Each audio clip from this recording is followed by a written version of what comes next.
right, we got another episode of the Fanboy Lair podcast. Excuse me. This is episode 11. What did you just say? I said, nigga, I'm fucking tired. It is fucking 12:12. Is way later than we. This is like the latest we recorded since we first started. This is like the latest we started though, because one of them went to like 2 a.m. Yeah, but we started maybe 12:30, and that was more so this figuring out levels and shit. Yeah. Well, of course, this is me, Najee, here with Rel. Say hello. What's up? And we have a guest today with us. We got our homie Chris from GameStop days and all that jazz. From way back when. Thanks for having me on, guys. Yes. So, starting, just gonna get right to the shows. Not much left. Yeah, let's get to the shows so we can get to the fun shit. So, well, I guess we'll just start with Legends tomorrow because they had their season finale this week. The team died, but they kind of in a roundabout way had them live. It was the alternate reality versions died. Yeah, the alternate reality versions. So they didn't, they ceased to exist. Yeah, Well, no, some of them straight up died. Yeah. Adam straight up died. Yeah, he's dead. Yeah, he wouldn't. Even if there was no way he could come back from that. That was pretty cool. It makes you wonder why Reverse Flash didn't do that sooner. Just rip somebody's heart out. Well, because he was toying with him, and he thought he knew everything. Well, that goes to show you that if you just stop fucking around, you can get a lot more accomplished. I feel like that was directed directly towards me. I should have had the more you know picture on my surface and just shoot it over my head as I said that. But kind of hit close to home. Reverse Flash has always been one of those characters that was he never really he never really knows what to do with himself. Like Damian Dark, if you put him in or what's his name, Slade Wilson in one of these situations, they know exactly what to do. They know exactly how to make it hurt. Reverse Flash is I'm going to get the Flash, but I really don't have a plan after that. Yeah. But this time he pretty much just wanted to live at the end of this season. He knew he was going to die in the timeline. So he's just well, I got to figure out how to stop this from happening. And that's the whole thing with the season, him and the Spirit Destiny. So Ray Palmer, he got a hand to the chest and got his heart ripped out, which was pretty graphic for a TV show, especially Legends. Yeah, Therese was actually watching that episode with me, and she looked, and she's like, what the hell did he just do? And then you saw the heart in his hand, she's like, so this is what goes on in this show now? Yeah. They just went straight, fuck, we gonna risk it all on this 8 o'clock time slot now. Yeah, this was 8 o'clock, that's what y'all do? But when you think about it, if you watch I know you don't, but if you watch the Vampire Diaries or the originals, you see shit like that, believe it or not. Really? They rip hearts out, that's the main way, that's the only way you can kill a vampire. No, you're not even chopping their head off? No, that's before or after they sparkle in the moonlight? They don't do this on the original. They get way much more ass. They go to Pound Town. They go to Pound Town. He only wanted one ass, and that's the reason why he didn't get. And plus, he's been alive for he was 109 or something like that. So, but the boy on the originals was older than him. Dude's a pedophile, and he's going to Pound Town, something crazy every episode. But also, he's a. I'm digressing, but he's a werewolf vampire hybrid. So they took the Underworld plot line and put it on TV. Look, what? That's the whole thing. You got to figure out where the books did the books come out before Underworld? Because Underworld, that was a Vampire Diaries was a book. Oh, yeah, Vampire Diaries. Yeah. Duh. It's late. I'll let that one go. Yeah. Anyway, put it. The originals is better than the fucking Vampire Diaries. You told me they got a black boy who run the shit too. So They will not get a pass just because of that. Why not? Shit. It's funny. Only the CW and Disney be letting people run. Come on now. But I know Blade was good, but you can't let Black Vampire save it. Why not? Well, Blade got fucked up around the third one. Well, one Blade was good. Part 2 was all right. Part 2 was a CGI shit show, man. If it weren't for Ryan Reynolds, Part 3 would be unwatchable. Part 3 was still fucking horrible. Yeah, I'm not saying it was good. I'm just saying it could have been worse. Yeah. Like saying it was only watchable because of Paul Levesque. Right? Right? That was some weird shit. But back to Legends. So we went over the death of Ray Palmer, and it was real quick. There's nothing really to talk about. Ray Palmer was like, Flash, Reverse Flash, stop where you are. Reverse Flash was like, nope, got your heart. Literally that fast. I didn't even know what happened until they showed his hand, and I was like, oh, that's what happened. Well, he's dead. Do people not understand that when you fight in a speedster, they're moving faster than you are? Like the old like stop in the name of the law trick does not work with these guys. No, they really don't care. But typically, you could talk to Reverse Flash, and he has. He had like an episode where he actually sat down and had a conversation with Reverse Flash when they were in outer space, and like, you know, he didn't seem like that bad of a guy. Just hell bent on killing Barry Allen. Like honestly. He didn't really want to kill any of them. He just wanted to make it so he lived, so he could kill Barry Allen. I don't know. I haven't been keeping up with Legends as much, but it seemed like a bad idea the way you said it. It's still a bad idea. Was it that show that he got caught monologuing? Like somebody told him like stop monologuing. It wasn't like Damien Dark. Yeah, like you can't give a monologue during a fight. Monologue, and then next thing you know, like, yo, you was on a roll, man. It's all right. Yeah, he was like, I think it was a pretty good one. If I say so myself, it was like, yes, it was pretty good, but still, you can't do that. Like, it was Damien Dark talking shit. Yeah, and then they got away. Like, it was all right. I thought it was pretty good.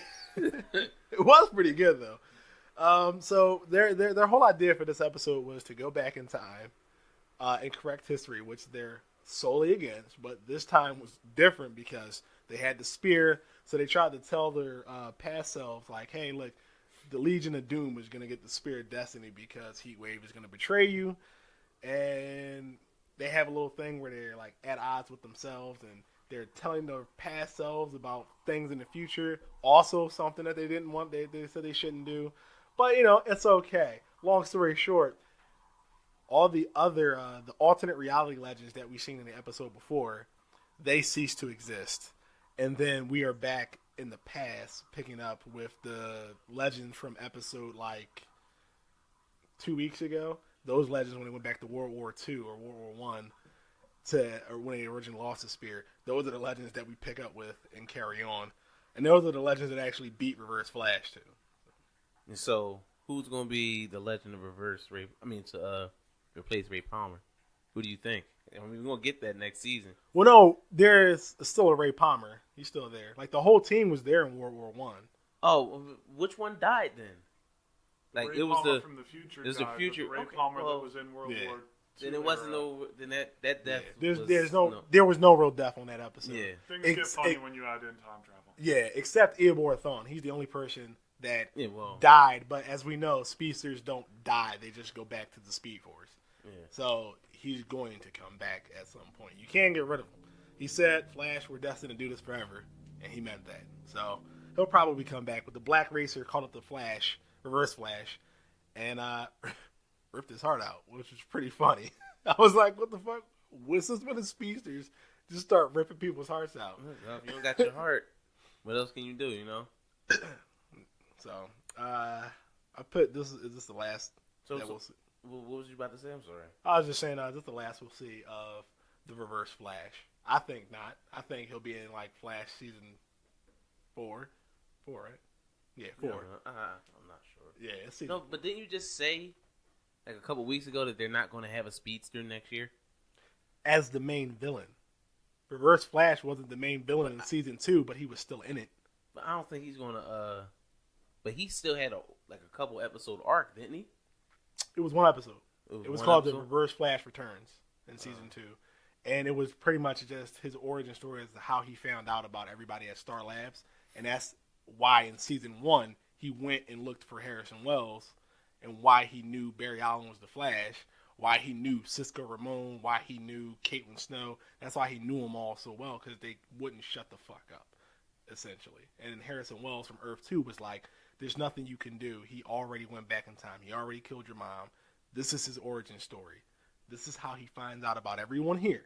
This is why he knows about the Harrison Wells from this time, because he's seen me from Earth 2. So that's why he immediately just went to go kill him. That's what happened in that episode. And then in season 3, he was in it for like 2 or 3 episodes at the beginning of the Flashpoint Paradox. Or no, it's just one. At the beginning of the Flashpoint Paradox. and that's when he puts Barry back in his timeline, and that's when he says, "Oh, everything's the same." And he was like, "Yeah, well, maybe for me," and then he runs away. So. Well, see him next week. Well, next season. Maybe. I'm just saying it's a chance that we could see him next season. And then finally, the Legends broke time. They went to Los Angeles 2017 and were fucking dinosaurs. I don't know what they did, and we won't find out until next season, but they did something, and it's pretty bad. But that's the episode in a nutshell. I'm kind of waiting for the Legends to come up to Barry Allen and say, "Look, we fucked up time. We need you to help us fix it." Well, the reason they don't... That in the crossover, didn't they? Was talking about him, like... Yeah. We tell you, like, don't fuck with time. Yeah, the reason they don't ask Barry Allen for help is because he's still learning to not fuck up time. But it seems like every episode, they're fucking up time. Well, so far they have been like stopping the aberrations. Aberration. Yeah. They've been stopping them, and they've been doing a damn good job at it until they only caused like 2 that I can remember, which was his daughter, and then the dinosaurs in Los Angeles. Yeah. They and that really one, fucked that up. the dinosaurs one was basically unavoidable because you think about it. It was either you go back and encounter your past selves and fuck everything up, or things are going to be fucked up even worse. So you was really... Yeah, you were damned if you do, damned if you didn't. Exactly, so... Damn. They probably should have called Barry. What was Barry going to do? Future Barry. Not our Barry. Barry from 2024. The emo Barry. The one that actually understands time and its powers. That's the other thing, too. Like, we've gotten future Oliver Queen. Yes. When are we going to get future Barry Allen? April 24th. It's called the Once and Future Flash. That new episode. Yeah. That's when you get to see emo Barry. That Barry's a little... He's broken like Oliver because this Barry is the Barry that loses Iris. Yeah. So he also has the best looking suit I've seen so far. I haven't seen any of the previews. Oh man, he's got the comic book accurate suit on. Awesome. It's got the lightning bolt belt too. I know I keep saying the lightning bolt belt. I really like that. I'm gonna look that up. Yeah, it's pretty dope. Yeah, that's about it for Legends. They're going until the end of this year, sometime. October. So More sad. Likely. What? Yeah, you're right. They debuted October this year. It was just like a week after Flash or something like that, wasn't it? I mean, most of the time, shows normally come back October, November. Yeah, because you think they go through Thanksgiving and then break for Christmas. Right. We got the haircut and everything. Good Lord. Oh yeah. So, Agents of S.H.I.E.L.D. came back this week. Yeah, that episode, it was a good episode. It just seemed like it was fucking quick. It did seem like it was quick, man. Like, I looked at the clock and it said, like, it was 10:45. I'm like, damn, like, there was so much going on. But then you ask the question, why the fuck, like, they went into the framework. Yeah. Why are you making a framework where Hydra runs never mind. All right. There's going to be, maybe there's going to be an explanation. Well, remember... first of all, didn't Ada make this framework? Yes. Okay, because remember initially, what's his name? Radcliffe. Mm-hmm. Yep. He said he wanted to put them in the framework to give them something to fight for. Yeah. And just Ada just fucking corrupted that shit and just said. Well, Radcliffe made the framework, but then Ada, after she read the Darkhold and got all wonky, started messing with the framework, tweaking it, making it, and even. There was that episode where Radcliffe was in there. He's like, "You've completely changed everything in here." Yeah. So if you go back to it, Ada's tweaking the framework. After reading the Darkhold, essentially the Darkhold is tweaking the framework. Oh yeah, I forgot the Darkhold. It's like that's like a sentient thing, right? Yeah. A living book. Yeah. They say that thing's like so fucking scary. Grant Ward came back. That's nice, sort of. I'm tired of seeing dude. Yeah, really? Like, how many times is he going to die or leave and come back? Like, one more. One more. At least this time. Marvel pays too good. At least this time, he's just in the framework. Yeah, I mean that's the only reason I was able to stand him in these episodes. Now, what would be funny? What if the rest of the season is inside the framework?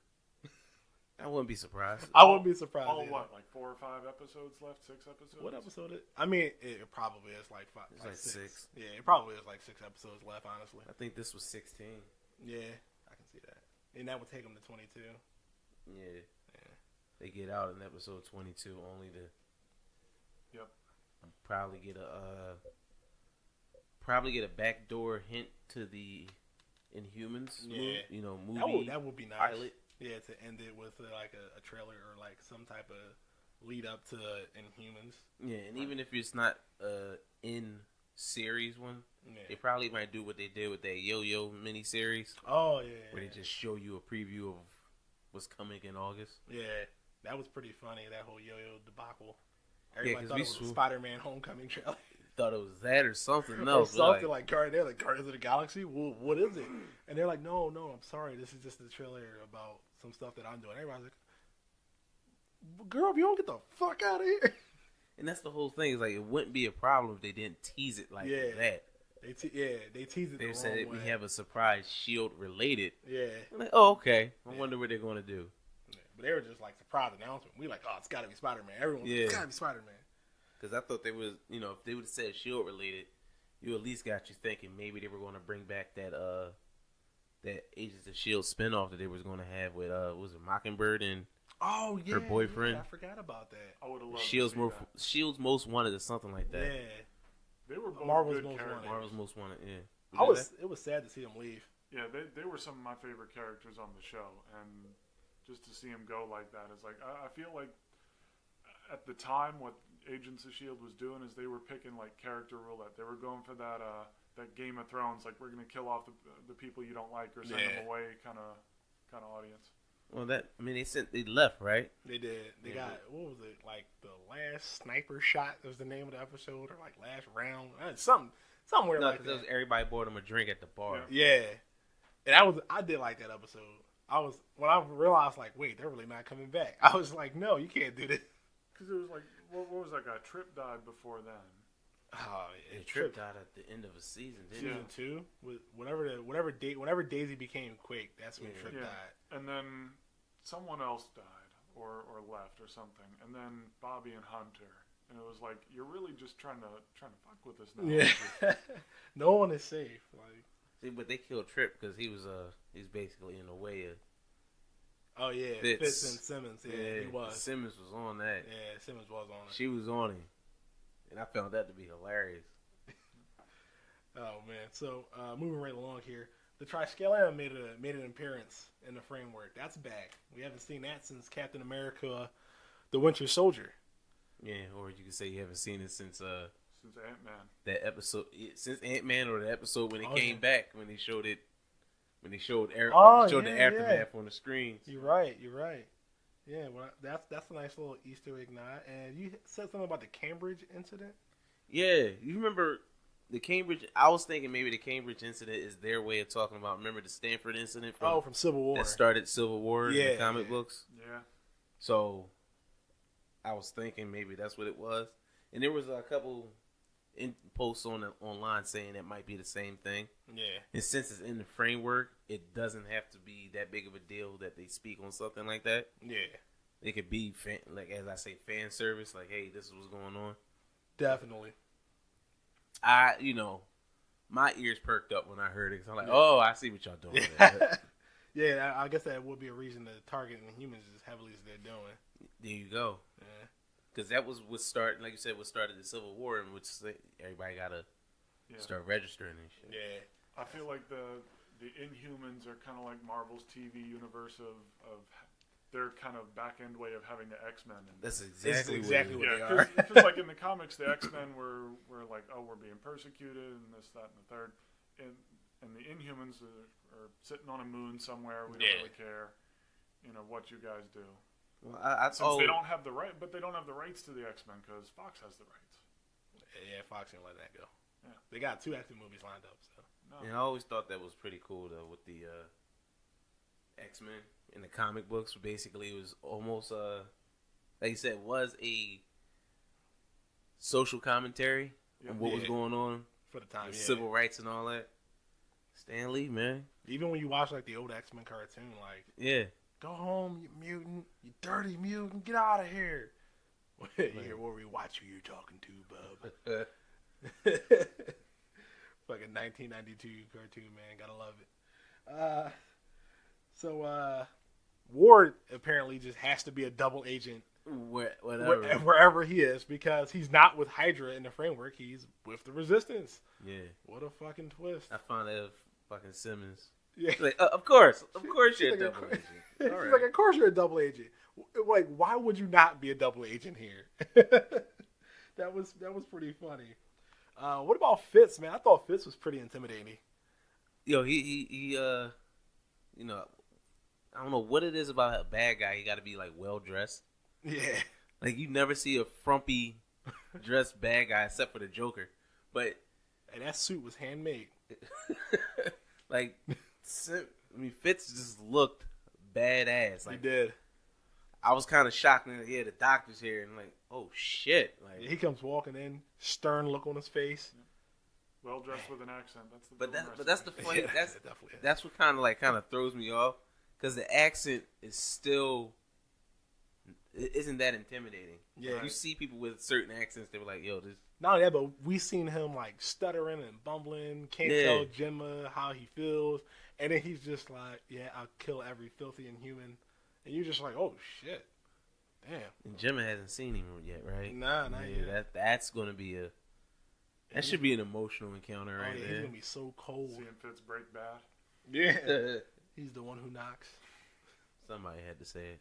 You know it. Okay, so at the end of the episode, they're stuck in the framework. They had a really good idea. Get out of the framework and regroup. But now they're stuck because Ada's in the framework too. And guess what? Fitz bagged her. If you didn't see that one coming. I didn't. I did, because he had a connection with Ada that kind of like how he would just look at her when he was talking. In the regular world? Yeah, in the regular world. Well, so how he always wanted to save her. Maybe Ada was feeding off of that. It made, of course, under the influence of the Darkhold, but she made that her fantasy. Because honestly, this is her world.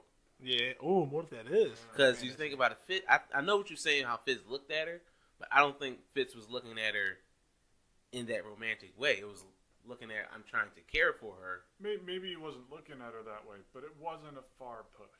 Like, it would not have taken much for him to get there. It wasn't, because the person she tried to reason with when she got caught with the Darkhold was Fitz. Yeah, I'm just saying, because you remember, he created her. Oh, well, he helps. Yeah, he helped, but you're still a creator. It's almost, I looked at it as one of those, it sounds weird, but almost like that fatherly thing where he was taking responsibility for her. Yeah. So it's almost, she can look at it as, that dude was nice to me and looked at me as a human. Didn't look at me as an object or anything. You remember when they was getting ready to try to like make a move on her and attack her? He was still trying to talk to her like, yo, this is... Yeah, he was trying to talk to her like a rational thinking human. Yes. Yeah. Like, because you think everybody had their agenda with Ada except Fitz. Yeah. Yep. And True. that's why I think... True. That's why I was thinking maybe it's more so her fantasy, her world, that Fitz will... Well, she's on top, but Fitz is right next to her. I might be a little off on this too, but wasn't Fitz against her reading the Darkhold in the first place? Yeah. Yeah. I was about to say, I think the only person that was for it was Radcliffe. Yeah.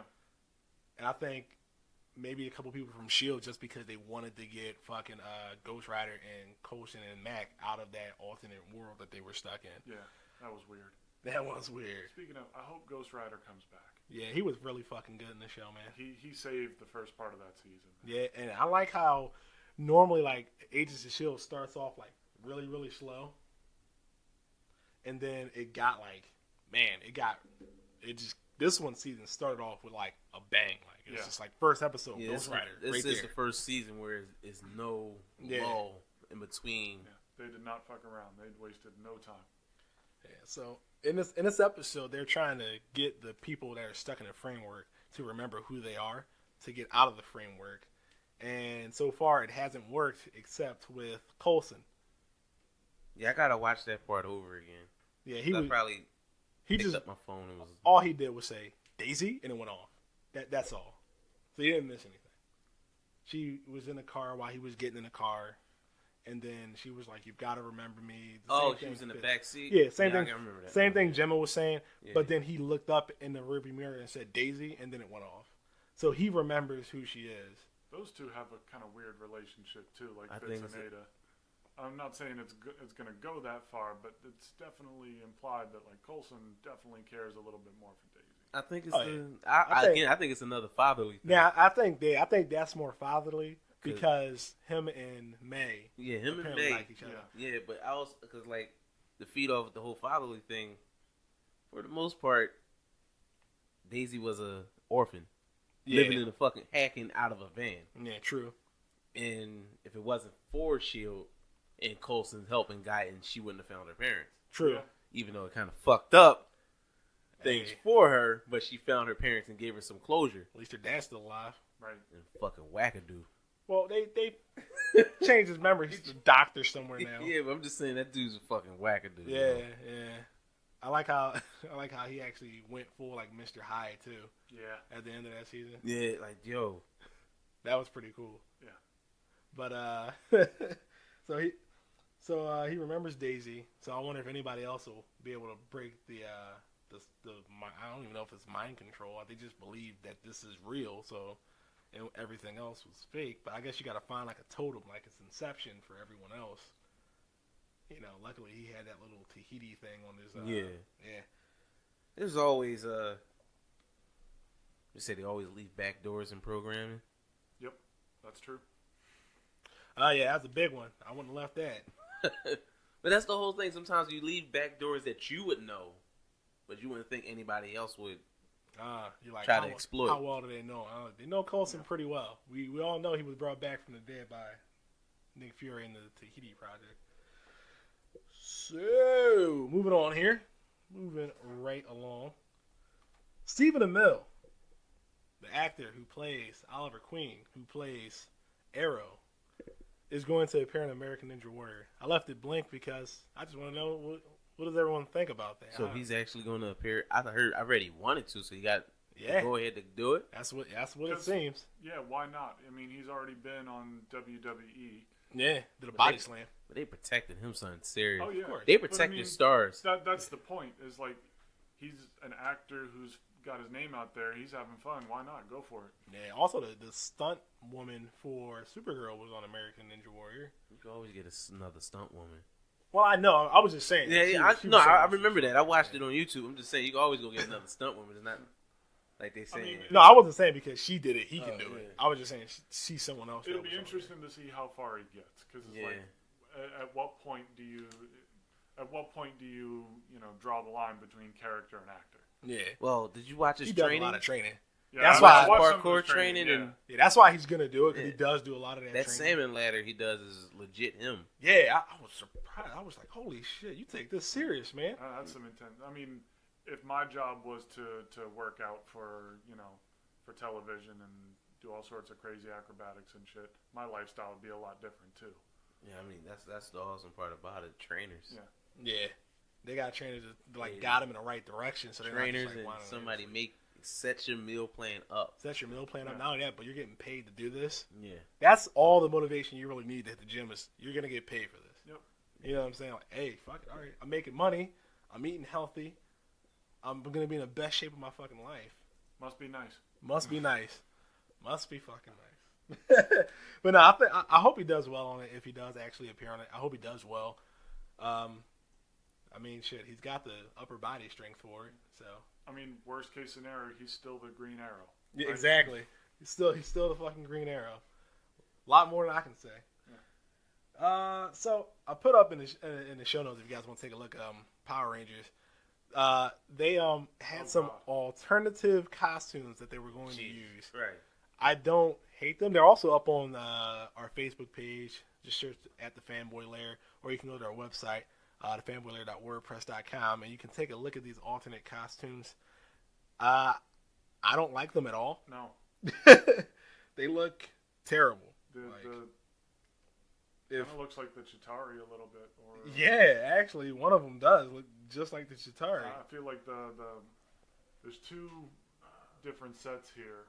One of which is like a full guy standing. He looks I've seen wrong. that design before. That's Chitauri. Yeah, And definitely. then there's another one up at the top. It's like a profile, a full side to front profile. Yeah. That kind of looks like the Power Rangers Neo Force. I think it was.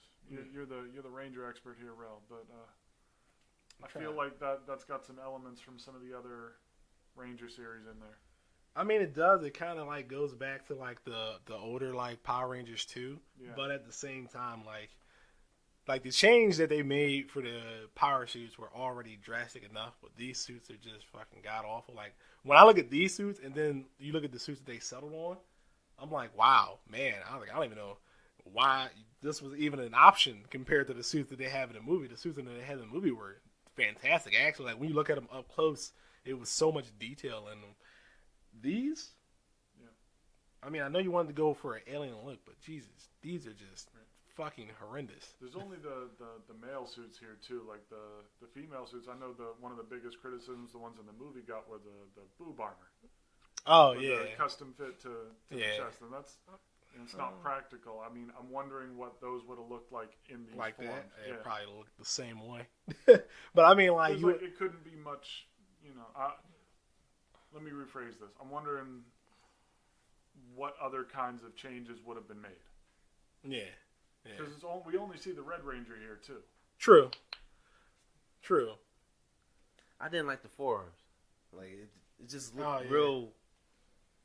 It looked real alien. Yeah.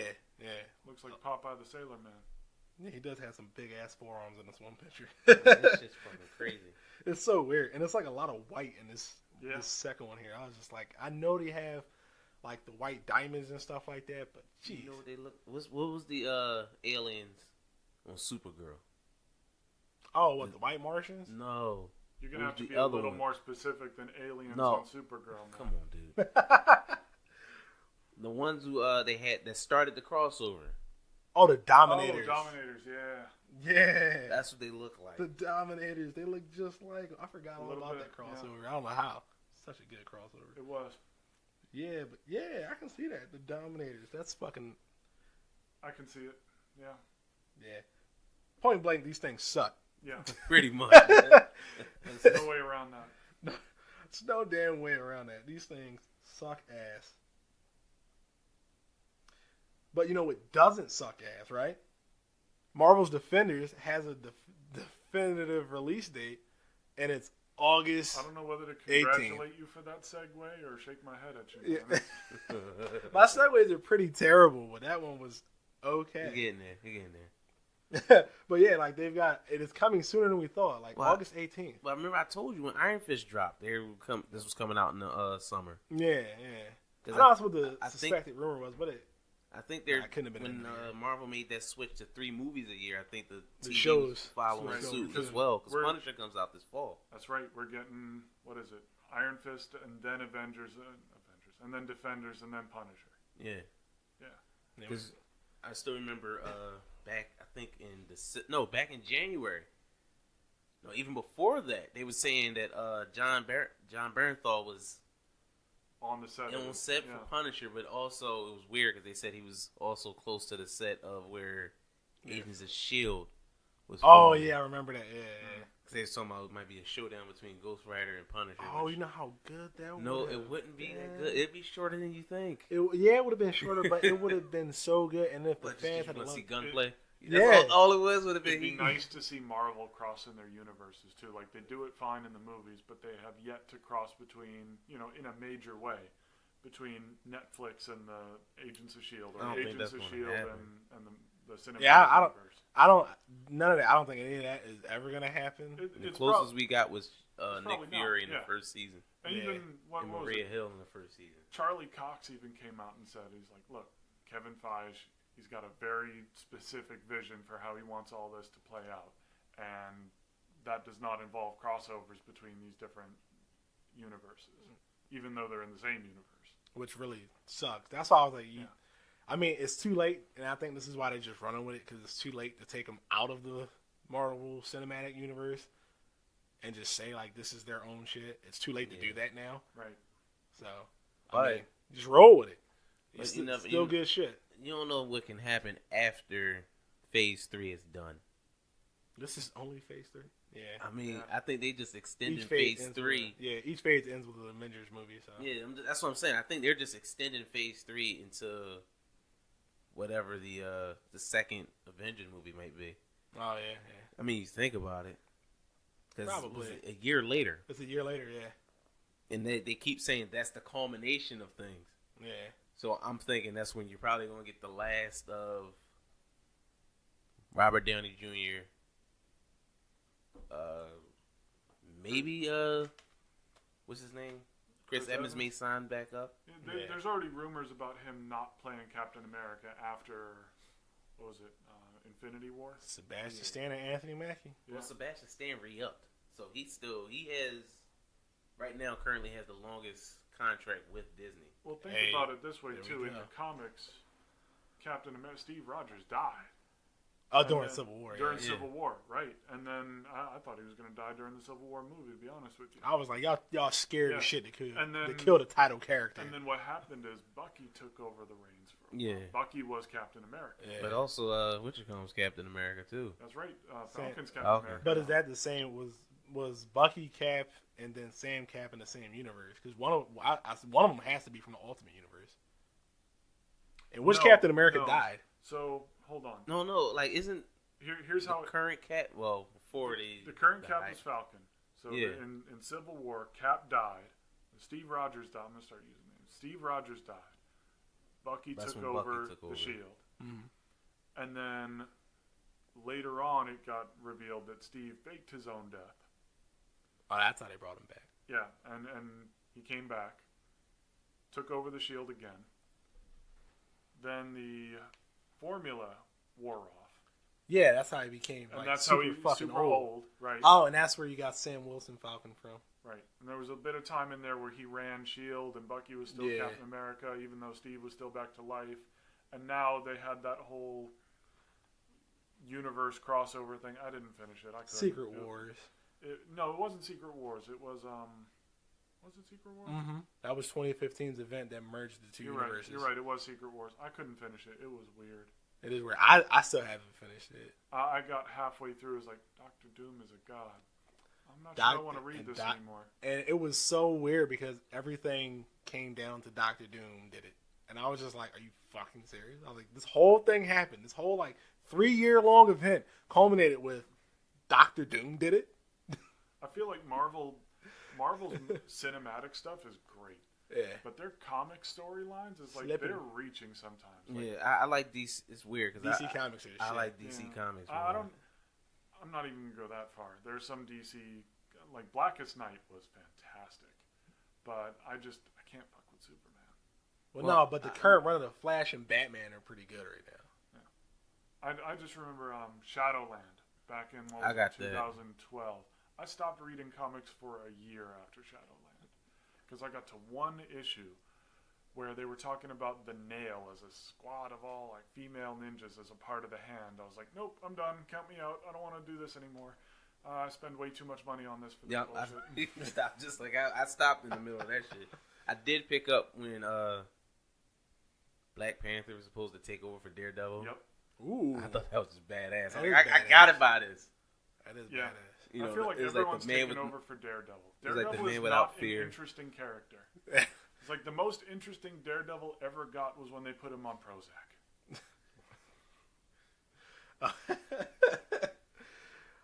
Oh shit, that's a good one. Well, ain't much else to say about the Defenders. All I know, I'm looking forward to it. I'm looking forward to it. I'm gonna watch it. Yeah, I'm definitely It's gonna Friday. watch I already got the crabs ready. it.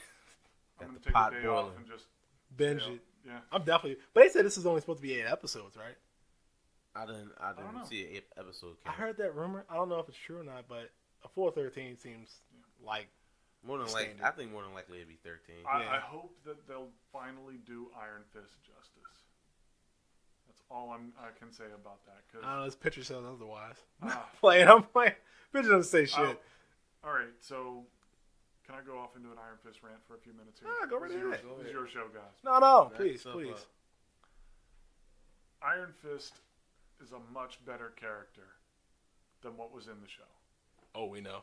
But please continue. It's like I'm a huge Iron Fist fan, and I understood some of the complaints they were getting for the show. So the fighting, that to me was okay. Like, it looked like an old Shaw Brothers fight, sped up, without the weird yahoo sound effects. With good reason. Right. It was like, those died out in the 80s. Let's not bring those back. Yeah. But that's what those fights were.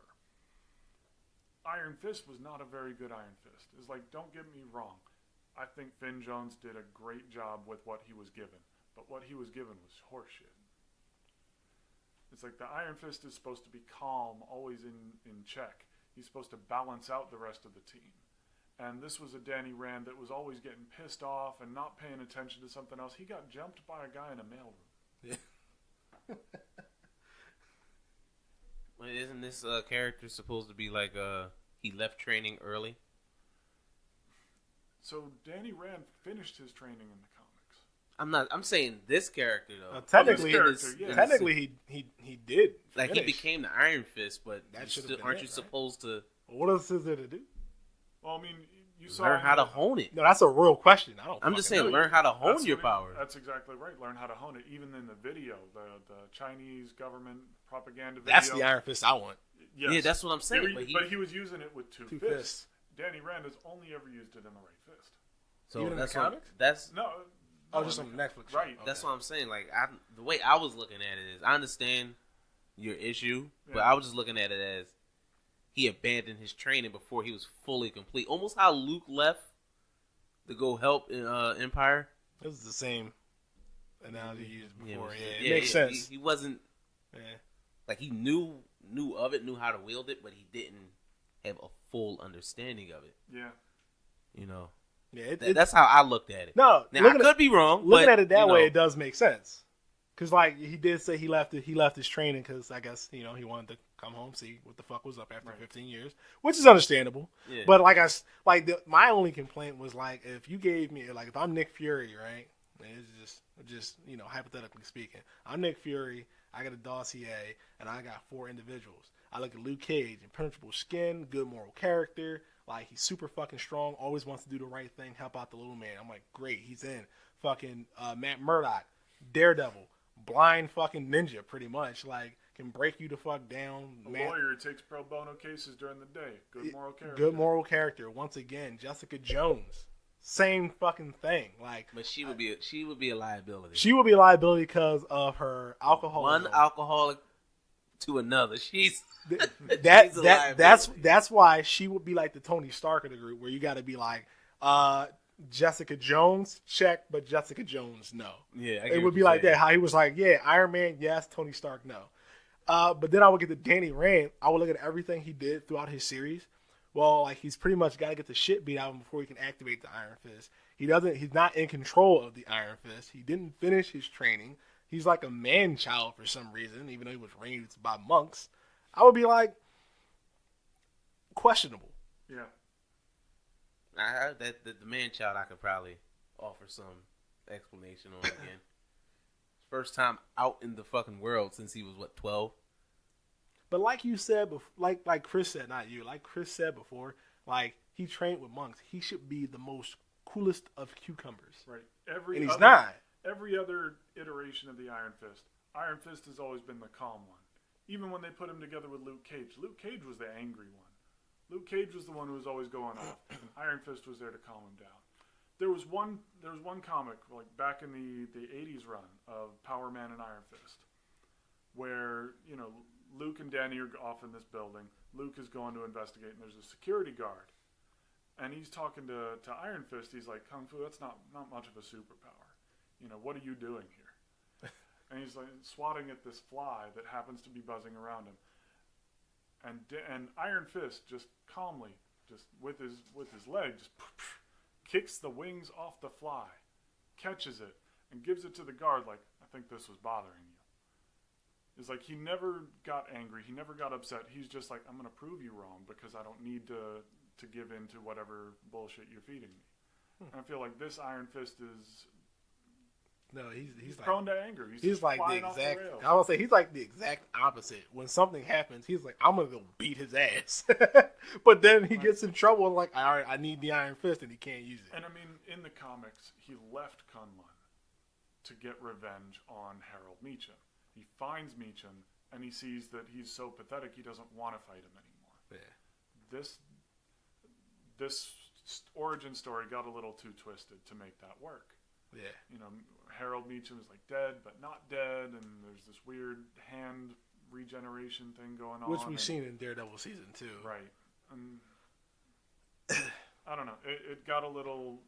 It strayed a little bit. I think that's the furthest away from the source material any of this Marvel stuff has gone yet. Yeah, it was. I don't know much about Iron Fist, but like as I watched it, like I think knowing more about Iron Fist, I would have liked it less. So I'm kind of glad that I didn't know as much about Iron Fist because I still don't think the show was that bad despite the shortcomings. I still liked it. I'm not saying it was a bad show. I just think there were missed opportunities. Yeah. I don't like every episode.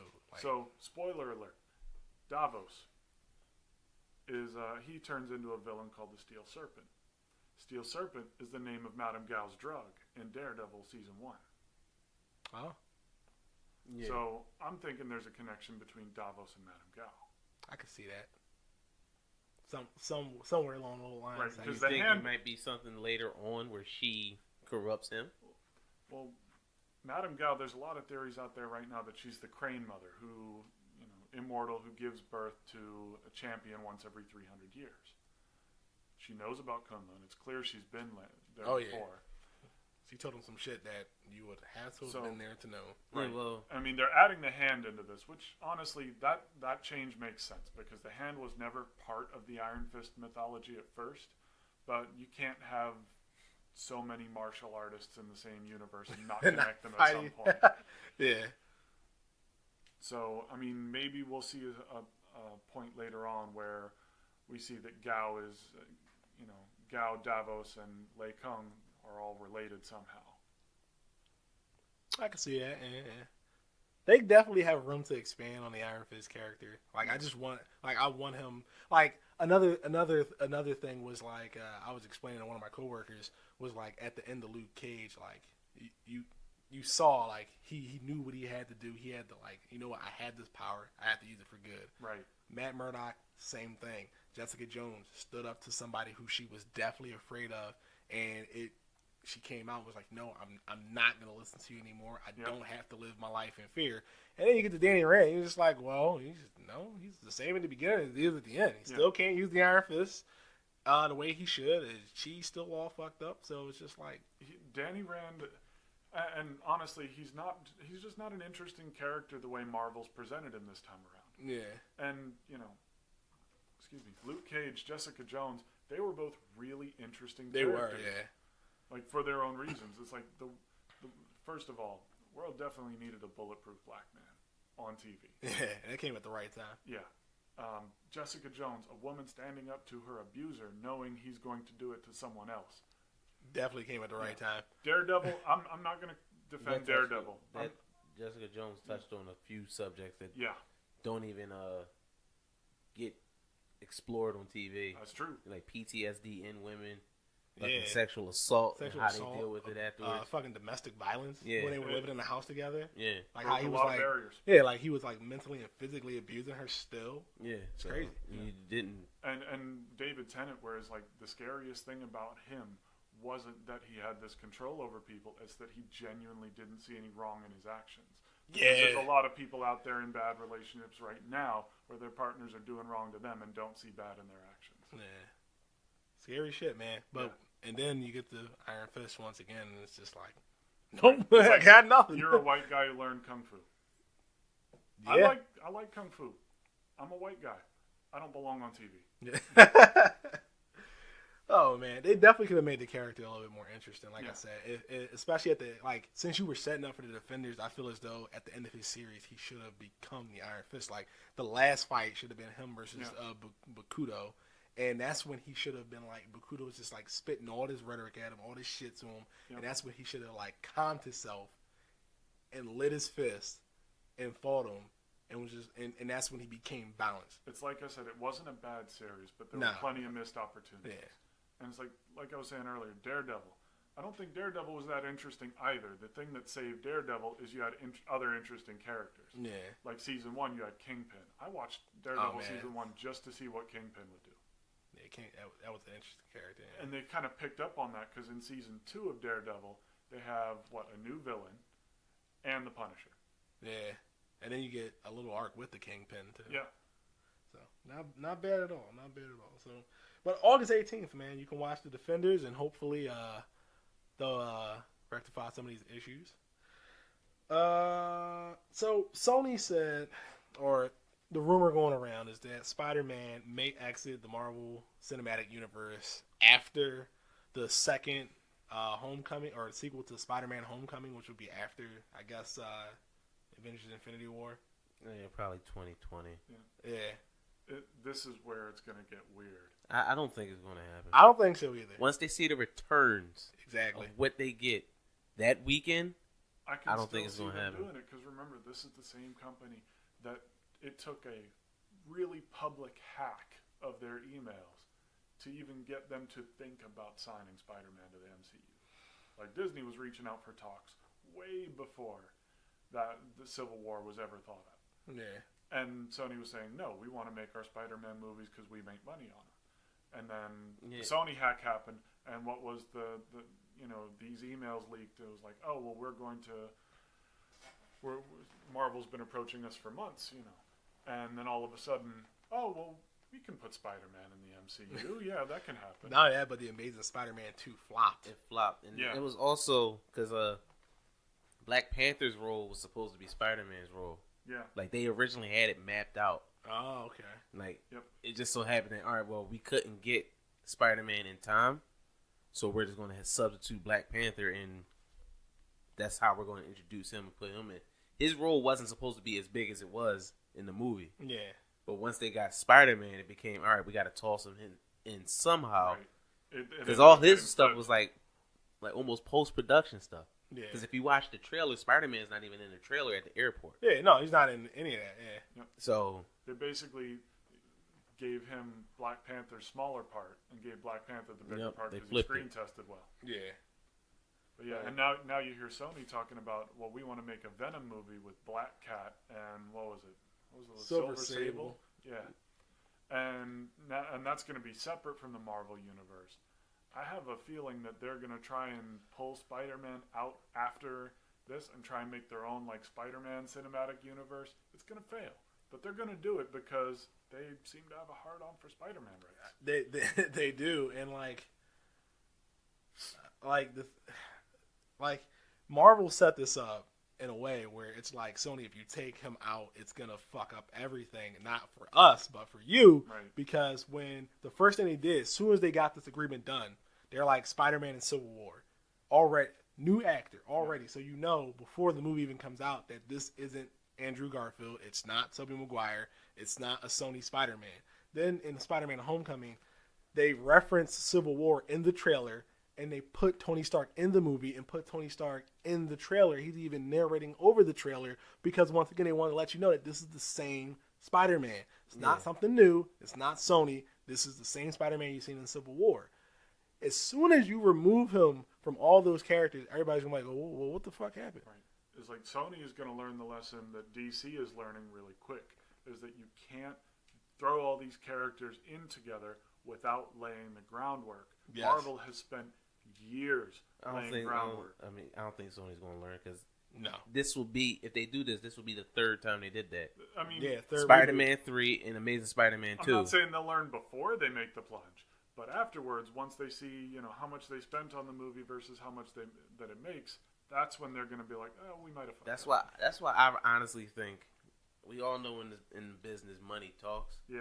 And they're going to see the returns that they get from the fucking movie once the movie comes out. And the thing is, I think maybe Sony has a bigger cut box office wise, because you got to remember, Sony has movie rights, but Marvel still owns cartoon and TV and merchandise rights. So whatever merch that's going to come off of the movie and whatever, they also launching a new Spider-Man cartoon on XD this summer. Yeah, I heard about that. So all that's I think that's how Disney's going to recoup their money. Yeah. So I honestly believe once Sony sees their returns, they're not. You got to be a fool to bring to back out. That's like what you said. I agree 100% with, because that's how I thought. That's how I think about it too. I think they're gonna see that he's making all this money inside of the MCU, and they're gonna be like, "Why pull him out?" Like he's getting all this money because people know that when they see him off on his solo adventure, that at some point in time, randomly, he's gonna get recruited back into the Avengers to go on a larger mission, and that's cool shit that we're gonna pull him out of. So now they know that this is never going to happen again. So now you're in a situation, if you're Sony, you're in a situation where either one, you can pull Spider-Man out, try and make all that profit for yourself. I think it's going to fail. Or two, cancel this Venom movie spinoff. Start giving the rights to other characters that you have over to Marvel, and maybe negotiate for a bigger cut of the films, because Sony's getting a cut for Spider-Man and Marvel's front and production costs. Hell, that's the whole thing. If you're talking about appeasing a fan base, I want a Carnage movie. I want a Carnage movie with Spider-Man in it. Once they do Venom, right? You still have to do Venom. You got to do Venom. You could do a symbiotes movie. I mean, but it got to be done. It has to be I think you still have to do Venom. And maybe that's what they'll try and do, in the Spider-Man cinematic universe when they pull him out of Marvel. Is they're doing a Venom movie, next is Carnage, and then Spider-Man comes back from the Avengers to try and beat them. They're gonna not make any of the references because they can't. But he's not only gonna come back from the Avengers; it's not even gonna be the same Spider-Man. Yeah. Like again, that's gonna be a funky contract. Like we don't know. Did Tom Holland sign the contract with Disney, or did he sign with Sony? I know that's the thing. Like you would have to keep Tom Holland. If you don't keep Tom Holland, like you're fucked again. This be your fourth fucking Spider-Man. Yeah, it'll be your fourth Spider-Man, and then everybody's gonna be like, well, what happened to the little scrappy kid and Civil War and Avengers? Like, what happened to that guy? And you're like, oh no, he's gone. Or Marvel we have the fourth Spider-Man reboot in 10 years. And Marvel might kill him off. They killed off Quicksilver. Yeah. Yeah, they did that out of spite. Yeah. I mean, it was like we either use him and then Fox still uses him, or we kill him off. There you go. Those are pretty much. The only other way Fox only used him for as a fucking gimmick. The only other way they could play that is if they put in Miles Morales instead of Peter Parker. But see, it's got to be like a time jump, wouldn't it? Like, yeah, then they can't fuck it up. That's another thing too. Like they can't afford to have another Amazing Spider-Man too. Like. They can't do that again. Yeah, they put so much money into that movie and got back like almost like nothing, like chump change compared to what they used to make the movie. And then we gotta, I'm trying to put off Miles Morales for another. Miles Morales, what 15? Yeah. Yeah, I'm trying to put off that for another 10 years. Oh yeah. We pushing for Trey. I'm pushing for it. You never know, man. I'm gonna tell him like if you don't do any movie, that's all you gotta do. Then you set for college and. Daddy can go down as a happy man. I have to walk around with a shirt. My son was Spider-Man. My son was Spider-Man. I'm pretty sure if that ever happened, damn the shirt, you get it tattooed on your chest. Yeah. Look, him like with the mask like up, like shooting a web, so you can still see. You got to give him the shot of the face. You make all the money. That's the plan. I told Teresa that's what we're pushing for. You got the curly hair. He looks mixed. Yeah. His hair's curly as shit, actually. Yeah, exactly. So, on to Gaming Corner. Yeah. The Gaming Corner with Rel. And this time with a special guest, Chris. With Chris. Take it away. All right. So, reports coming in that I know it's kind of like a big jump here, but reports coming in that Nintendo Switch units are bending. Yeah. While in the dock because of the heat, most likely.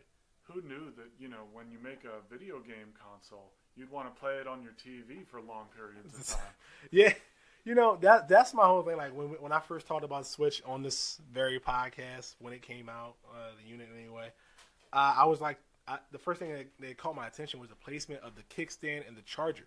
I get the charger is placed in that position for when you dock it, but then like when it's in tabletop mode, you can't charge it. Right, especially if you're paying this god-awful amount of money for all this Switch hardware. What is it, $90 for a spare dock? Yes, and $90 it bends for a when I spare leave dock. it on too long? What kind of bullshit, Nintendo?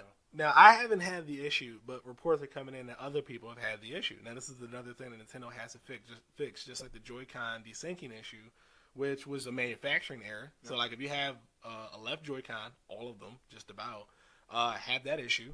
Sometimes you can, like, fix it by unsyncing and then resyncing the controller. But other than that, you have to call in to Nintendo, and you have to ship out your Joy-Con. That really sucks because now you're only limited to playing games that are used with one Joy-Con. So no Legend of Zelda. Now here's the other question too, because Guitar Hero, Rock Band, they had similar issues with their custom controllers. And you had to pay the shipping yourself to ship that stuff back to Mad Catz. Oh no, with Nintendo, it's all on the house. Okay, good. I didn't hear like that with Microsoft. Yeah, with the Red Ring of Death issue. Oh yeah. Yeah, it was all in the house. Microsoft. Who was it? I don't think it was Phil Spencer. I think it was Peter Monolou. I think that's the guy I'm thinking about. Peter Moore. I think it was Peter Moore. One of those guys. I think it was Peter Moore because I think Peter Moore is the head of EA right now, or EA Sports. Okay. And he worked in the Xbox division, and he went to Microsoft and told them like, yo, we need like fucking $3 billion, or else the Xbox is dead. And Microsoft was just like, all right, here you go. Because that was the end of the Xbox. With the red ring? Yes, because every unit was susceptible to it. It wasn't just if, it was when. Yeah, it was when. And they had no choice but to if it happened, there was no questions asked. Someone called in and said, Red Ring of Death. So we're sending you a box. Shipping's on us. The label will be inside. You send it to us. We'll repair it and have it back to you. And guess what? The next iteration, not only did it not have that problem, it sold like fire. Everyone wanted their 360 because they knew Microsoft had their backs if something happened. Yeah, that is true. And they gave everyone a free warranty. Yeah, it was. The funny part was, I remember when mine got the red ring, the UPS dude knew what it was.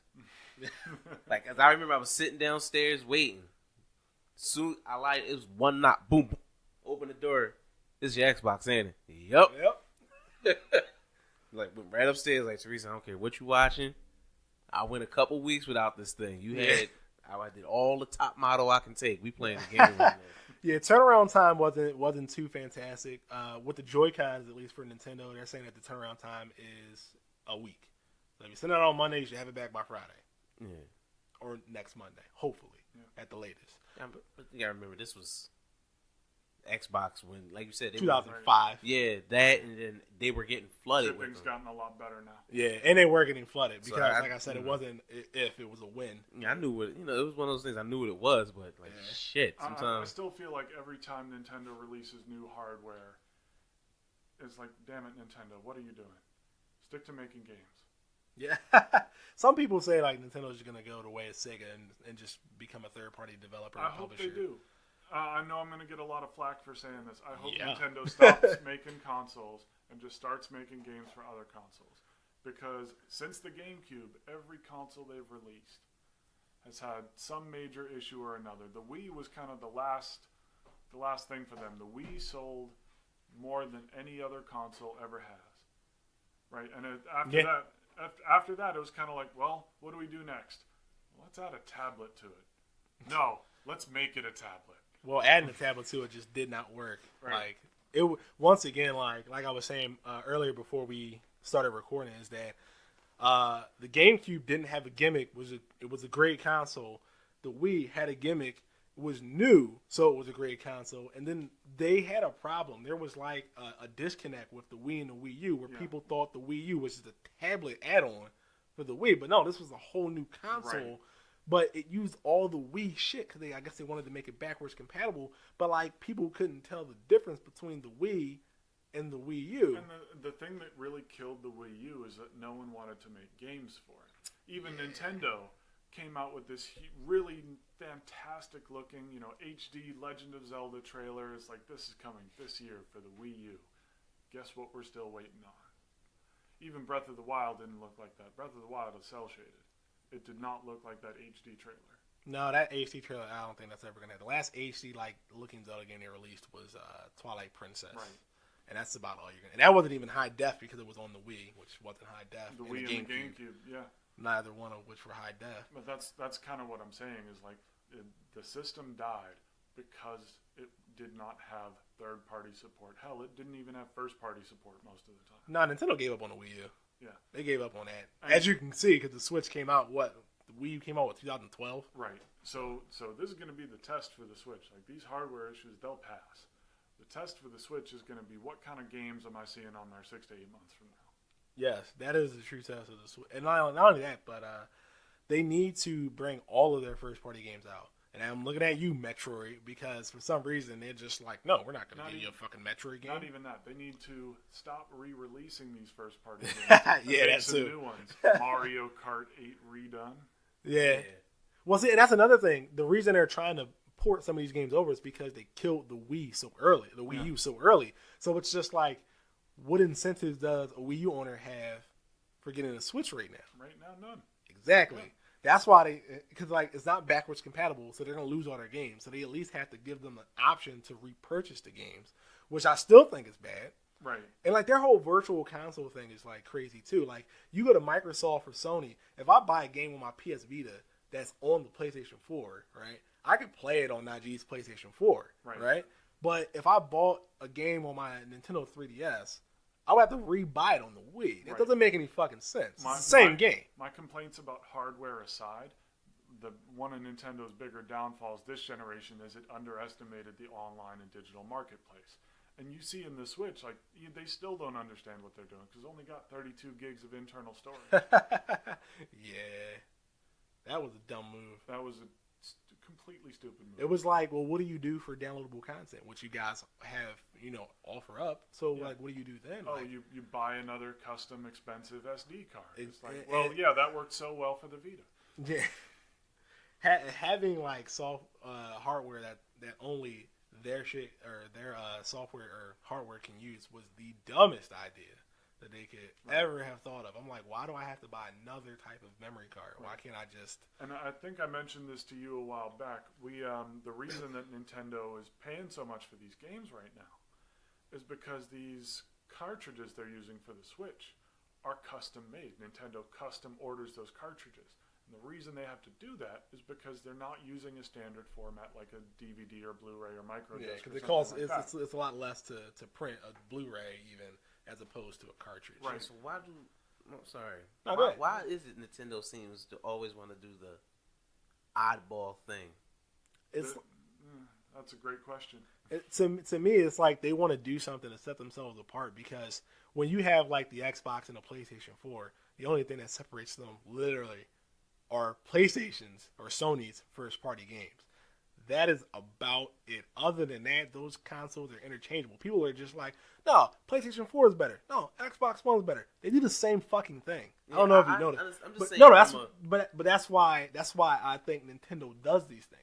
They try to do something that's different to stand out and to be innovative.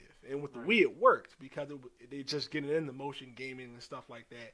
And I'm saying that's all well and good. I'm just saying the fact that you go from NES, Super NES cartridges. Then you actually make the jump to a disc with the GameCube, even though that was weird for me, just a small ass disc. They were doing that for pirating purposes, by the way. I understand. I'm just saying, it's just kind of weird for me. Yeah. Just for me as a casual gamer, not knowing the tech or the reason behind it. Right, but you have to admit, it worked well for that size. They're trying to make it a smaller console because the bigger ones don't sell in Japan, where you got smaller homes. Yeah, okay. There you go. I didn't know that. Yeah. The Xbox, the biggest reason that the first Xbox failed in Japan was because no Japanese person had a place to put it. Yeah, then the lack of support of fucking Japanese games. Yeah. That didn't help either. But yeah, that's pretty much the reason why they do that. They want to be new, they want to be different, they want to be innovative, and then they also have that core group of values where it's family couch co-op gaming. They believe in that so much. This is why they're blinded to the reality of online. Like, online is everywhere. It's big. It's here. It's now. Like, Microsoft said it first. Like, the future of gaming is online. And everybody just like, yeah, sure. And then you look at it now and you're like, oh, shit, they were right. Back in 2001. They were right. Well, I was doing that with fucking Dreamcast. Yeah, that's why that system died, because that was ahead of the time, though. Yeah, so I'm just saying. No I one was remember ready playing. for it in Dreamcast. Dreamcast kind of, by the time Xbox One came out, it was like, well, we could give this another shot. I kind of say I was one of the few people playing 2K1 on Dreamcast. Yeah. No, I played 2K1. I played 2K, 2K1. Yeah. Had them all. Yeah. But as far as Nintendo goes, it's like, I was telling Rel this story earlier. I still am a little scarred by the 3DS, because when that system first came out, it was $250. They said, you're going to be able to play online and surf the web, and we've got all these cool games coming out, and you're going to be able to play them at launch. And I said, all right, sign me up, $250 there, right now. System came out, I got my Ocarina of Time 3D, played the hell out of that. I was like, what else is out there? Nothing. Oh, and by the way, you can't go online for another 6 or 8 months until E3, when we reveal our online features. I was like, oh, okay, Nintendo, let's see what you do here. E3 rolls around, it's like, you can go online, and oh, by the way, the system has not been selling so well, so we're going to cut the price by $80. I was like, you motherfuckers. Not only that, but like, the Switch's online service right now is free, but there's nothing to play on except like Fast RMX. I don't even know if that's online multiplayer, but the first game, that like big budget game, is going to be Mario Kart, then Splatoon. Then after that, you're going to be paying for the service because there's nothing left. So let me ask you this: when the price of the system goes down by $80, will you feel it's worth it? When you have nothing to play and you have to pay to get online. I feel my purchase is justified for the simple fact of playing Legend of Zelda Breath of the Wild, which is like a completely unique game. But like I told you before, if I had a Wii U, I would have gotten it on Wii U. Yep. I also said anybody that has a Wii U, and this is me, I love the Switch. If you got a Wii U, at launch there was no point, because the game that we're selling with it, you could just pay $60 and get it on your Wii U. Yep. And it runs the same, looks the same. Now granted, you can't take it wherever you want to, but that's the selling point of the Switch. And I mean, damn it, it does it. You're also not running the risk of bending your console in the dock. Yeah, that too. If that happens to me, I'll let everyone know, because I'll be like fucking flaming hot. I got to send in my entire Switch unit and possibly lose all my save data. That's something else I got to rectify too. But let's stop beating up on the Switch. Right. Star Wars Battlefront 2 has a reveal event on April 15th. So Nigel, you're a big Star Wars fan. This is supposed to have a campaign mode now, a single player mode with a story and all. Then I think I'll be getting it. Yeah. That's all the first one was missing. That's why I didn't get it. I'll rephrase. That's all the reboot was missing. Yeah, the reboot. Yeah, that's the main reason I didn't get it. Like I know my older brother, he was gonna get it first day. Star Wars guy, the one who got me into Star Wars. So I asked him like, yo, is it a campaign? No, you're just playing online. Well, I guess I'll just come over your house and play it. Yeah. That's why I don't play it. Like I'm not spending $60 to play Call of Duty, basically. Pretty much. Yeah, that's just like we all got kids here. It's fair to say like we can't always play online and spend hours playing that way because kids might need some attention. Exactly. That's why I like playing The Legend of Zelda. I can pause it at any point. I guess y'all the model parents. What? I put my kids on a goddamn iPad and give them my phone. Like, leave me alone for 2 hours and let me play the game. Damn. Then we'll watch a movie together, or I got no 2 Chainz on that one. Look, I'm playing. Seriously, dog. Well, that's the reason why they have a TV in their room. So, like, they want to sit up here and watch Netflix. I'm like, well, why? You can watch it in your room. Now, if you want to watch something with me, say that. Yeah. But if you just want to watch TV, no. My kids like, that's not how I had to force my kids to watch a movie with me. Oh no, they ask all the time. You have to sit down on something like. But yeah, like that. If you just want to watch like a couple of your shows and like watch like some new toy videos or something like that, no. Like if I'm not watching anything or doing anything, sure, I don't care. And then you can sit there and tell me about them, and that way I'll like know what to get you for your birthday or something like that. But other than that, like no, you have your own room, you have your own space.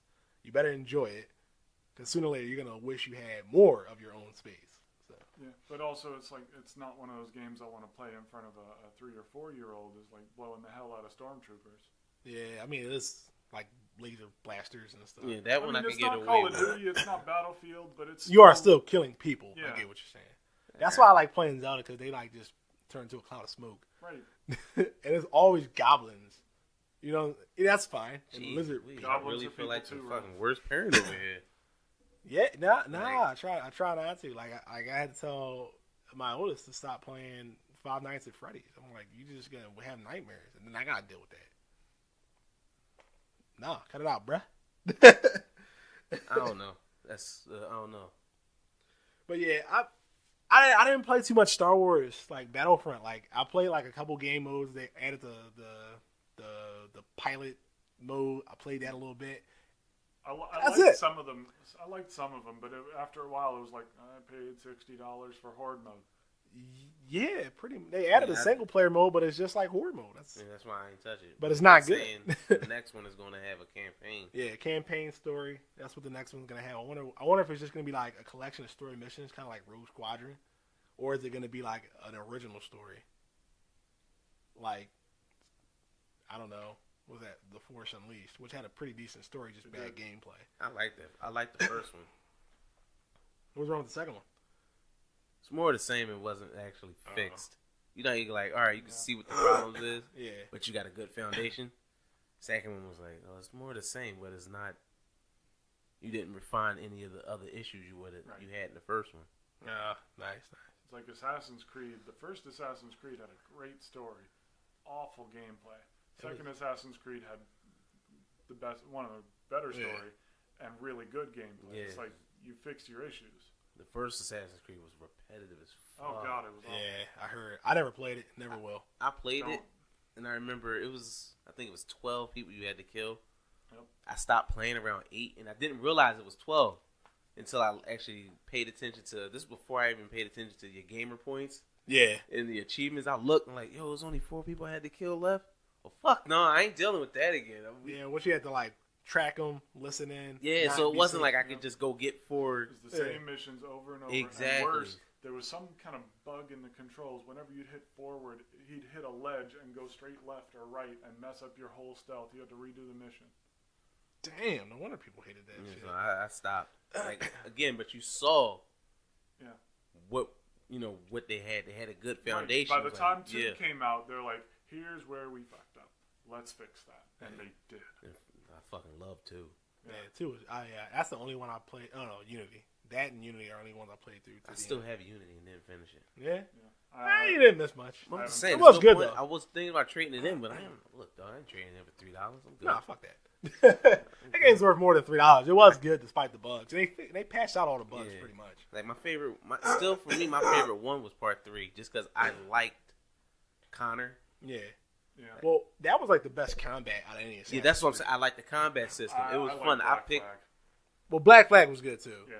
Well, Black Flag, I liked it for the. I like just sailing. The sailing. Yeah, I just sail around. Yeah. You get the shanties and just like I never defeated any of the legendary ships. That shit got too hard. Nope. No, I don't think I attempted one. I got a buddy who actually took them down. Like those 3 man of war ships. Nope, they're still there, floating the seas. Yeah. That's the joint. You get out there and you see them coming towards you. Like, oh. You're like, starboard side. Flip a bitch. What was that? Somebody got killed? But rolling off somewhere I still want to play Syndicate.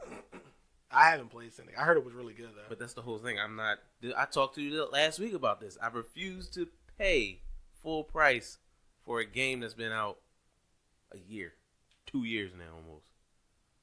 Yeah. Syndicate came out in 2015. I refuse. Like I go on the PlayStation store and it's like still $60. And well, I guess it's gonna stay there. Damn, I can't believe that shit came out 2015. Time flies. Time does fly. Cause I remember Unity came out 2014. I remember when that came out. Yeah. Yep. Yeah. Damn, crazy shit. Well, on to the main event here. The specs were revealed for Project Scorpio. No, that's the main event. That's the main event, man.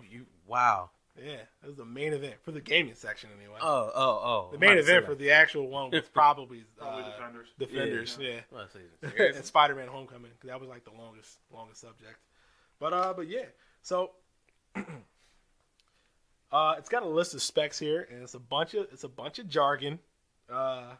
just know that it's pretty damn powerful. We got a little article up on the site that you can go check out at the fanboylair.wordpress.com. So allow me to introduce myself. Yeah, this is what you do, so Yeah, please. I'm a bit of an IT guy here.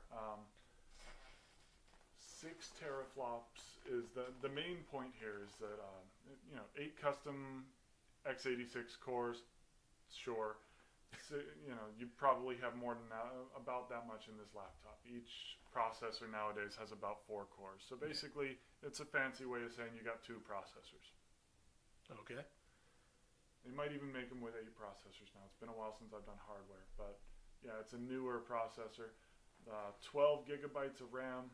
DDR5 is the biggest thing here. The throughput of DDR5 RAM is actually pretty high, so it may not seem like a lot, but you're getting some pretty good performance out of that. Vapor chamber quelling, I don't know what that shit means.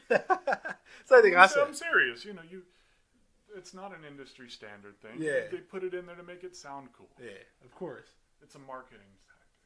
1 terabyte hard drive, yeah, okay, you've got that in your But laptop it's not, too. because it's not solid state, which I thought was weird. The biggest attraction here for me is that the GPU has a 6 teraflop processing power. Yeah, so I think that's pretty damn fast. Essentially, what that means, every processor is just doing calculations, right? Yeah. It's a really, really fast calculator. What 6 teraflops means is that you can do 10 to the power of 12 calculations per second. That's a lot of zeros. That is a lot of zeros. If anyone wants to put that in your calculator, go ahead and do that now. And it's 1 million. Yes, that's actually a number. 1 million calculations per second. That is crazy. That's basically a small supercomputer. So I've been out of hardware for such a long time now that all this shit is so new to me. I have no idea what most of it is, and I used to put computers together for fun. Yeah, I did it for a living for several years, and yeah, it's essentially 6 teraflops. It's definitely enough to support 4K resolution. It's enough to go a little bit higher if you're talking about ultra 4K, or you want to go to whatever the next standard is. It's future proof. Oh yeah, I mean, I figured that once I seen them, I was just like, wow, this. I think I haven't seen this in anything except maybe a $2,000 computer. One of the bigger things here, you get a performance increase on non-4K screens. This means that Xbox One games can receive performance boosts and super sampled resolutions even on 1080p output. Also, the Xbox Scorpio or Project Scorpio will run Xbox One in all backwards compatible Xbox 360 games. So essentially, it's just a souped up Xbox One. I'm going to come out and say it. I am really glad that this whole backwards compatibility thing caught on in recent years. Yeah. Because I remember PS4 came out, or even PS3. Sony's fucking it up. The older PS3s, yeah. And it was like, well, I've got all these PS1, PS2 games. What can I do with them? Oh, well, they can sit on a shelf and look pretty. Yeah, you can't really do anything with them. Microsoft is pioneering that. Yeah, right. Sony. I'm really happy they're doing it too. And it's like, I don't expect all the games to be backwards compatible because I still can't play, Dead Space 2 on my Xbox One yet. Not yet. The Dead Space is. Dead Space is. Dead Space 2 is not. Yeah. But see, and the thing is, what I like about the Xbox One, it was built. People give Microsoft a lot of shit for the Xbox One, but it was built to be able to play every Xbox 360 game. It can play every Xbox 360 game. This is all licensing issues. If it doesn't have a game in its backwards compatibility log, it's because of a licensing issue. It can put every first party Xbox One game on there or Xbox 360 game on there, and if you're wondering why they haven't done it, it's because they're going after the games that you want first. Yep.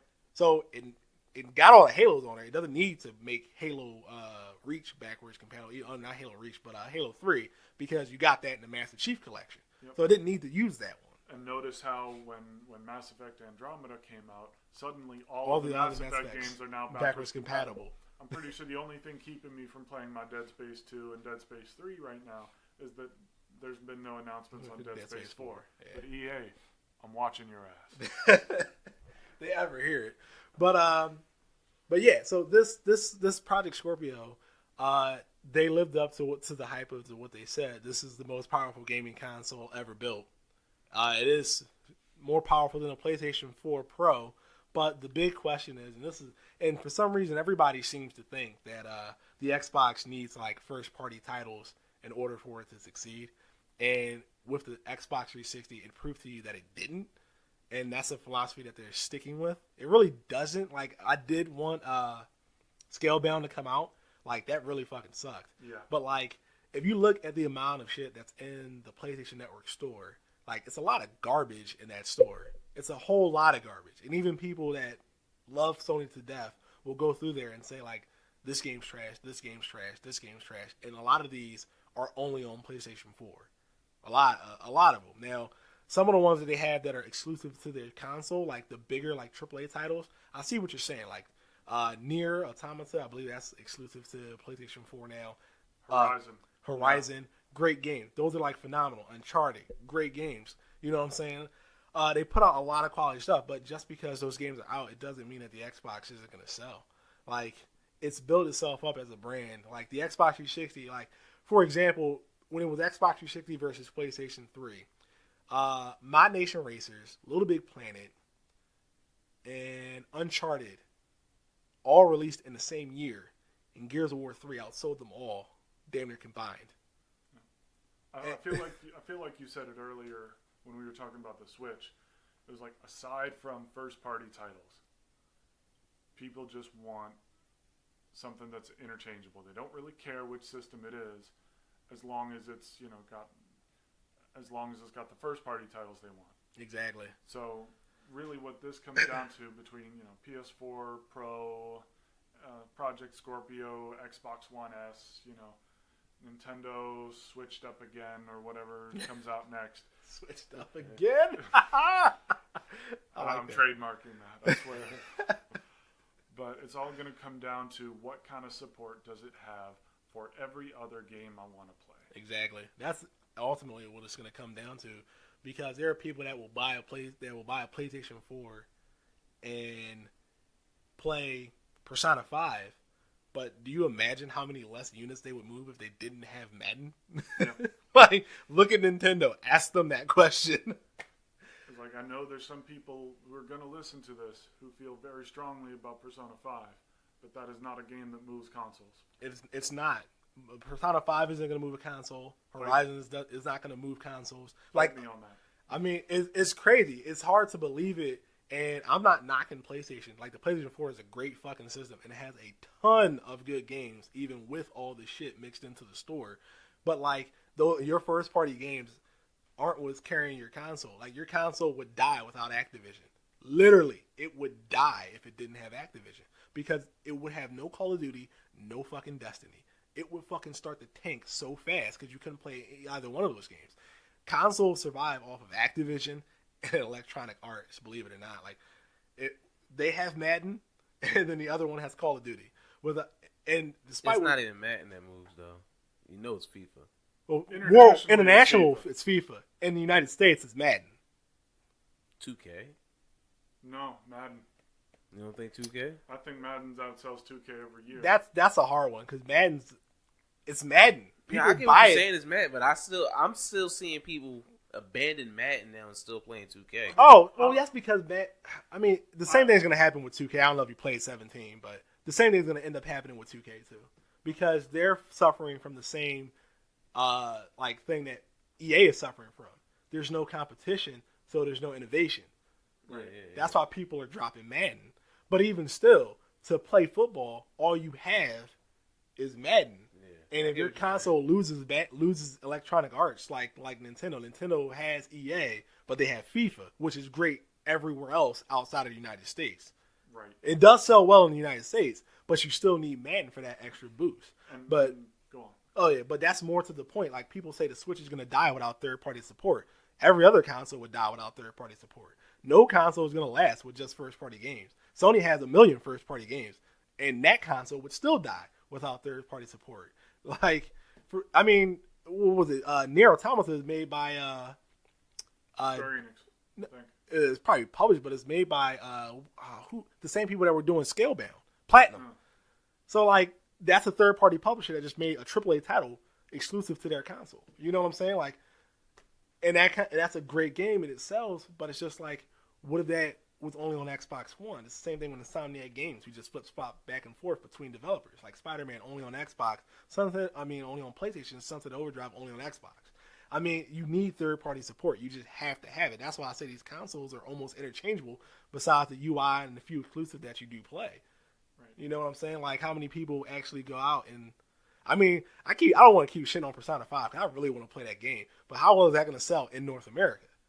You know what I'm saying? Like, it's not going to sell more than Uncharted in North America. It's going to sell more than Uncharted in Japan because that's the market it caters to. That's who Sony caters to, Japan and European territories. But once again, it's still the third-party system, the third-party developers that really help keep consoles afloat.